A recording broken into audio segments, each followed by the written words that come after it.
Salve, salve galera, beleza? Tranquilo? Então, turma, estamos aí hoje mais um dia para falar um pouco sobre alguns aspectos, algumas características das religiões para podermos ampliar o nosso conhecimento sobre as mesmas. Hoje eu tenho como proposta para vocês tratar de uma questão que é muito importante nas religiões e que o entendimento dela é um pouco equivocada ou até mesmo ignorada. Convido a você a acompanhar na unidade 6ª do livro, capítulo 6 do livro, que tem esse tema na qual nós iremos desmembrar hoje. O tema em questão é equilíbrio, né? Até que ponto ou a necessidade do equilíbrio na prática religiosa. Como conciliar todas as coisas para vivenciar, para termos uma experiência religiosa. Então, percebe-se que o equilíbrio é de extrema importância, não somente para a prática religiosa, mas para a vivência cotidiana, né? Não podemos distinguir a experiência cotidiana da experiência religiosa. Ambas estão conectadas. Pois bem, primeira coisa, é importante nós sabermos o que é o equilíbrio, afinal, né? E em que circunstâncias nós utilizamos essa palavra equilíbrio, uma pessoa equilibrada, né? Os gregos, sobretudo o Aristóteles, ele vai dizer que equilíbrio é o meio termo das coisas, né? Uma pessoa equilibrada é uma pessoa que consegue planar sobre ser mediano nas coisas, ter o equilíbrio, ter essa conexão, ter essa percepção da realidade e ao mesmo tempo se posicionar mediante ela, né? Ainda na Grécia, na mitologia, nós temos lá a mitologia de Ícaro, né? Um personagem muito importante para a mitologia grega que vem trabalhar essa questão aí, nos dá essa margem para nós entendermos o equilíbrio.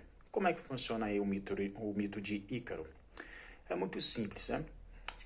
Ela colocar aqui de uma maneira um pouco rude, né? Mas podemos ver com mais propriedade em outra oportunidade. Pois bem, Ícaro era uma pessoa que tinha um desejo enorme de voar, né? Então o que aconteceu? Ele tinha esse desejo de voar e ele construiu para si duas asas, né? Duas asas, duas penas, né? Ele construiu essas duas penas com cera, né? Cera de abelha. E ele conseguiu alçar voo fazendo uso da sua força e da sua habilidade. Bateram muito forte as penas, então ele conseguiu alçar voo. Mas qual o detalhe disso tudo? Era o seguinte, o Ícaro não tinha que voar em uma determinada altura. Ele não poderia ir muito alto e também não poderia ir muito baixo, né? Teria que ser mediano. Por que ele não poderia ir muito alto e tão pouco muito baixo? Veja bem, se ele fosse muito alto, ele ficaria mais próximo ao Sol e as luzes solar iria derreter a cera das suas penas, né? Então derreteria as suas penas, o seu meio de voo. E se ele fosse muito baixo, próximo do mar, as gotículas de água poderiam cair nas penas, né? Triscar na pena e pesar ele de tal forma que ele viesse a cair. Então, os gregos utilizam desse mito para mostrar que uma pessoa equilibrada é uma pessoa que avalia a situação e consegue viver equilibrado na vida no meio termo, né? Assim, nós podemos pegar em outros aspectos, né, pautando tanto o pensamento de Aristóteles como dessa mitologia do Ícaro, para atestar que o equilíbrio é fundamental para a pessoa perceber, ter essa percepção da realidade e se posicionar frente a ela, né?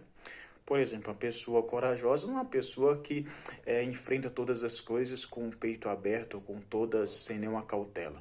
Uma pessoa corajosa é uma pessoa que avalia a situação e toma a melhor decisão possível, né? Mas o que tudo isso tem a ver com a religião? Ora, é de suma importância o equilíbrio na religião, para que nós não caímos em fanatismo religioso e tampouco em compreensões equivocadas sobre a religião e a experiência religiosa.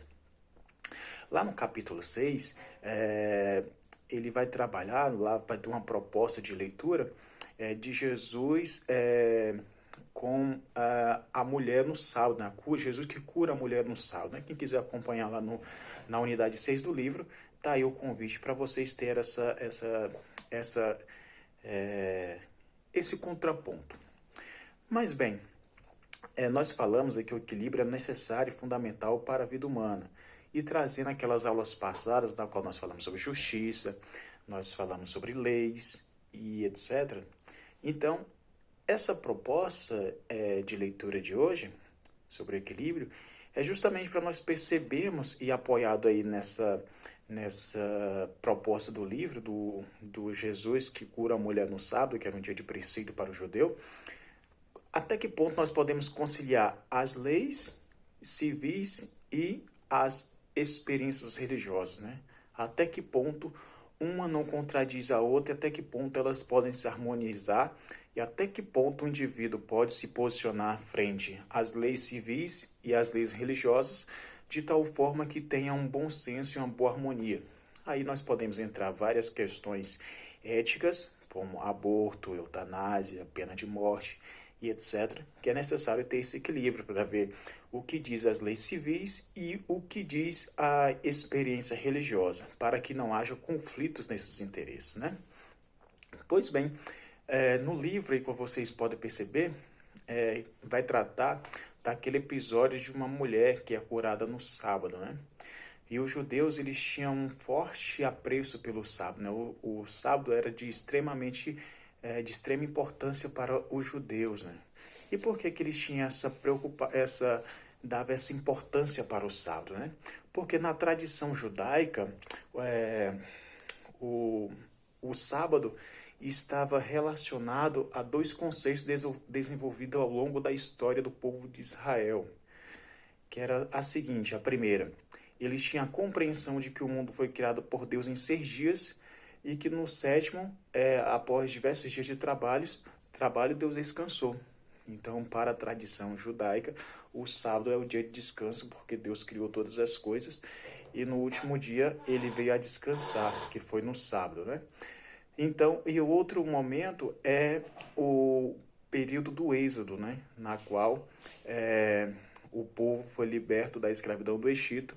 Então, o sábado tem uma importância muito significativa para o povo judeu. Então, para todo o pensamento judaico, Deus trabalhou sozinho durante 6 dias. No sétimo,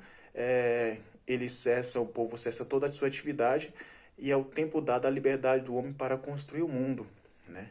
Então, o sábado vem ser sagrado porque tem essa compreensão de que é o dia de descanso na qual todo e qualquer judeu deve descansar para que ele venha, então, ser uma experiência de descanso, uma experiência religiosa, tá bem?